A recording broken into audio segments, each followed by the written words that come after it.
हाय, मेरा नाम रिंटू है और आज मैं लाया हूँ एक छोटी सी कहानी जो शायद बहुत कुछ कह जाएगी। ये कहानी है एक लड़की की जो कि बहुत टैलेंटेड थी। वो लड़की अपने जीवन में कुछ करना चाहती थी, समाज के लिए, इस देश के लिए कुछ करना चाहती थी। इतने में ही उसके परिवारों ने उसका रिश्ता तय कर दिया। वो लड़की मना करती रही लेकिन किसी ने भी उसकी बात नहीं सुनी। शादी का दिन आ गया था। घर में शादी का माहौल था। एक ओर से मिठाइयों की खुशबू आ रही थी तो दूसरी तरफ से बैंड बाजों की आवाज। तभी बैंड बाजों की आवाज सुनकर माँ दूल्हे की स्वागत की थाली सजाने लगे। उसके बाद माँ बेटी की कमरे की तरफ गई। माँ ने बेटी की तरफ देखा। ये क्या, दुल्हन बनी बेटी की आंखों में आंसू। माँ को देखते ही वो रोने लगी और कहा, माँ तुम और पापा मेरे साथ ऐसा क्यों कर रहे हो? मुझे अभी शादी नहीं करनी, मुझे आगे पढ़ना है, मुझे कुछ करना है।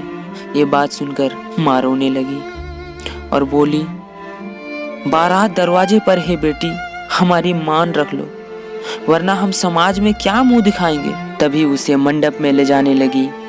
उसने एक बार आसमान की तरफ देखा, मानो वो आकाश में पंछी की तरह उड़ना चाहती हो, पर किसी ने उसके खुले पंख कतर दिए हैं। फिर वो अपने माँ बाप की मान मर्यादा सिर पर ओढ़कर मंडप में जा बैठी, जहाँ 7 फेरों की अग्नि में उसके सारे सपने ख्वाहिशें जलकर भस्म हो गए।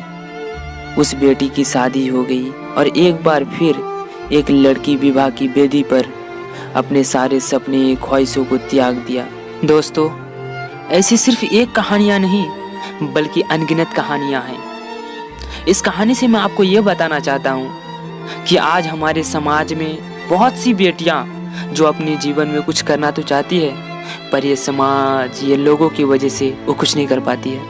उन्हें सिर्फ एक चीज़ का डर होता है कि लोग क्या कहेंगे, लोग क्या सोचेंगे। पता नहीं लोग समाज के बारे में सोचकर अपनी बेटी के सपनों को कैसे दफना देते हैं। अगर बेटी ये पूछने लगे कि अगर किसी दिन हमारे पास 2 वक्त की रोटी ना हो तो क्या आपका समाज हमारा पेट भरने आएगा? फिर आपके पास कोई जवाब नहीं होगा। खुद को काट कर भी रख दोगे तो भी ये दुनिया आपसे खुश नहीं होगी। इसीलिए वो करो जो मन चाहे, वो नहीं जो दुनिया चाहे, क्योंकि दुनिया की पसंद को बदलने में वक्त नहीं लगता। वक्त की धारा में अच्छों को मजबूर होते देखा है। कर सको तो किसी को खुश करो, दुख देते हुए तो हजारों को देखा है। दोस्तों, स्त्री कभी हारती नहीं, उसे हराया जाता है। समाज क्या कहेगा ये कहकर डराया जाता है।